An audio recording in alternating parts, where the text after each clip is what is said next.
Waalaikumsalam warahmatullahi wabarakatuh. Buya, saya dapat broadcast WhatsApp seperti ini. Bersabda Rasulullah Shallallahu Alaihi Wasallam, barang siapa selama hidupnya pernah meninggalkan sholat tetapi tidak dapat menghitung jumlahnya, maka sholatlah di hari Jumat terakhir bulan Ramadan sebanyak 4 rakaat dengan satu kali tasyahud akhir saja. Tiap rakaat membaca 1 kali Fatihah, kemudian surat Al-Qadar 15 kali dan surat Al-Kautsar 15 kali. Sayyidina Abu Bakar berkata, saya mendengar Rasulullah SAW bersabda, sholat tersebut sebagai kafaroh, pengganti sholat 400 tahun. Dan menurut Sayyidina Ali, sholat tersebut sebagai kafaroh 1000 tahun. Maka para sahabat bertanya, umur manusia itu hanya 60 tahun atau 100 tahun, lalu untuk siapa kelebihannya? Rasulullah menjawab, untuk kedua orang tuanya, untuk istrinya, untuk anaknya, dan untuk sanak familinya, serta orang-orang yang di dekatnya atau lingkungannya. Apakah benar hadis ini? Baik. Bismillah. Semoga Allah menjaga lisan dari menghadirkan fitnah. Ini memang hal gitu paling enak tidak dipertanyakan, tapi karena sudah ditanyakan harus dijawab, dan langsung kami tidak akan menghadirkan pendapat saya. Baru sekarang akan saya sebutkan referensinya. Selama ini kalau kita menyampaikan urusan fikih semuanya percaya saya akan ngambil referensi dari itu. Hari ini akan saya sebutkan referensinya dari mana. Yang pertama begini, sholat kafaroh macam-macam modelnya. Terlepas dari benar tidak, kita akan ada modelnya seperti yang disebutkan, sholat 4 rakaat dengan 1 salamu. Pertama ini yang 2 Al-Qadar dan sebagainya. Ini sholat 4 rakaat di Jumat Ramadan akhir. Ini adalah satu macam sholat kafaroh. Ada lagi sholat kafaroh yang lainnya adalah sholat 5 waktu di akhir bulan Ramadan. Jadi ada macam sholat kafaroh, ada 3 model yang kita ketahui selama ini. Ada yang kedua adalah sholat 5 waktu. Kalau di Ramadan, di Jumat akhir bulan Ramadan melakukan sholat, habis sholat Jumat langsung sholat 5 waktu. Ini disebut sebagai sholat kafarah juga. Ada sholat kafarah yang dilakukan dengan 2 salaman dengan bacaan ayat macam ini ada. Jadi ada 3 model sholat kafarah. Baik, langsung saja. Kalau sholat kafaroh yang 4 rakaat dengan 1 syahadat itu dengan apa? Satu salaman dengan baca ini, para ulama menjelaskan bahasanya ini hadis tidak ada, tidak dibenarkan. Bahkan semuanya ini disimpulkan sudah. Saya simpulkan dulu dari 3 model sholat kafaroh ini, seorang imam besar, terserah apakah yang pertama, kedua, yang ketiga, imam besar yang bernama Imam Ibnu Hajar Al-Haytami Al-Makki, di dalam fatwa fikih Al-Kubronya, kemudian, dan itu fatwa dilihat juga oleh murid beliau, dan murid beliau juga tidak merubah fatwa tersebut karena murid beliau orang hebat yang kitab fikihnya masyhur di Indonesia, yaitu Syekh Zainuddin Al-Malibari. Di dalam kitab Irsyadul Ibadnya, di dalam bab salat sunnah, di belakang juga menyebutkan fatwa yang disebutkan oleh Ibnu Hajar Al-Haytami. Setelah itu pensyarah Fathul Mu'in Syekh Abu Bakar Syata dengan I'anatul Talibinatun, ternyata beliau juga mengukuhkan dan mengambil omongan Syekh Zainuddin Al-Malibari sebagai seorang muallifnya, mengembalikan kepada fatwa Ibnu Hajar Al-Haytami. Bunyinya adalah begini, mohon maaf bukan omongan saya, kembalilah kepada Ibnu Hajar Al-Haytami. Beliau mengatakan bahasanya amalan itu adalah syadidut tahrimi, sangat diharamkan. Kata beliau, bukan omongan saya. Baik, kemudian spesial yang tengah tentang sholat 5 waktu, ada yang dijelaskan mengatakan ya untuk mengkodok sholat yang mungkin ketinggalan dan sebagainya. Kami jelaskan begini.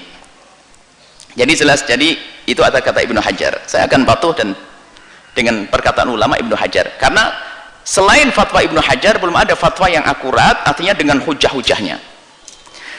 Ada yang mengatakan bahasanya begini, ya setiap orang kan mungkin ada ketinggalan, tidak khusyuk sholatnya, ya sholat hari Jumat 5 waktu itu adalah untuk menutup kekhusyuan, kekurangan khusyuan tadi.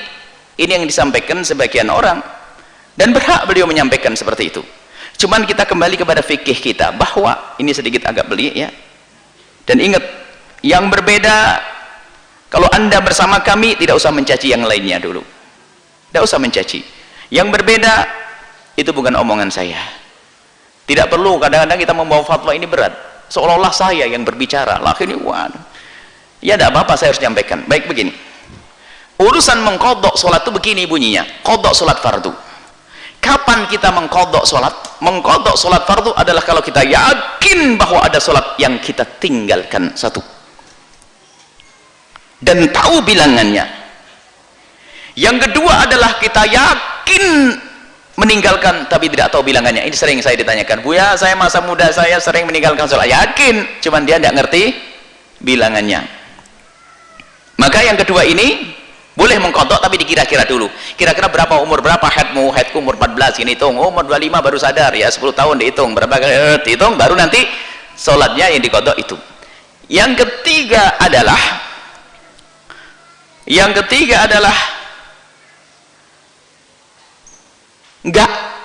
nggak ada yakin yang ditinggalkan, nggak ada menduga yang ada tinggalkan. Terus lah ini ya, kan mungkin ada sholat kita yang ngeblank, nggak khusyuk dan sebagainya dan sebagainya. Makanya yuk kita kodok. Jawabannya adalah Nabi yang memberikan jawaban. Kalau ada orang yang merasa sholatnya tidak khusyuk di masa lalu karena ribet urusan ekonomi sehingga sholatnya pun di dalam sholat ingat toko segala macam, ingat ini, anggap saja sholat tidak khusyuk, maka Nabi yang menjelaskan dan ulama menjelaskan caranya bukan dikodok sholat tersebut. Tapi apa? Imam Tirmidzi berkata, awwalu ma yuhasabu bil abdu yaumal qiyamati as-shalah. Pertama kali yang dihisab dari seorang hamba di hari kiamat adalah salat. Fa in saluhat, kalau salatnya baik, najah, maka dia beruntung. Wa in fasudat, kalau rusak salatnya, khaba wa khasir, dia akan merugi.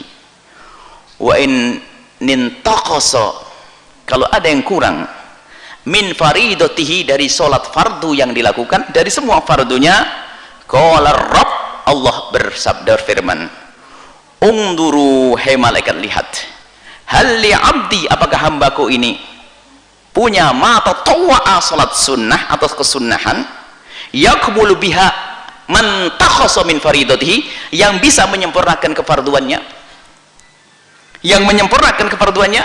Nah, para ulama memahami bahasanya, kesimpulannya setelah itu apa? Qobliyah ba'diyah kita itulah yang menyempurnakan kekurang khusyuan kita di dalam sholat, bukan mengkodok, bukan mengkodok. Inilah yang bisa kami hadirkan. Nah, ini kami hanya menyampaikan cara mengkodok. Adapun fatwa sholat kafarah tadi, sholat baro'ah menurut Ibnu Hajar bahasanya, tapi isinya adalah sholat baro'ah menurut Ibnu Hajar al-Haytami adalah juga sholat kafarah tersebut. Kata beliau seperti itu, syadidatut tahrim, sangat diharamkan. Saya lepaskan, saya kembalikan kepada Ibnu Hajar al-Haytami, silahkan ya. Semoga Allah mengampuni kita dan menjaga agar Allah menjauhkan kita dari fitnah perselisihan. Dan hamba Allah termasuk kami yang lemah ini tidak akan mampu berbicara kecuali sebatas kemampuan kami, dan kami sampaikan kepada semuanya, itulah yang saya ketahui, dan selebihnya saya belum tahu. Jangan dihukum saya dengan sesuatu yang saya tidak tahu. Itu semua pengetahuan kami, yang saya fahami ya seperti itu, dan yang saya baca dari guru-guru saya seperti itu.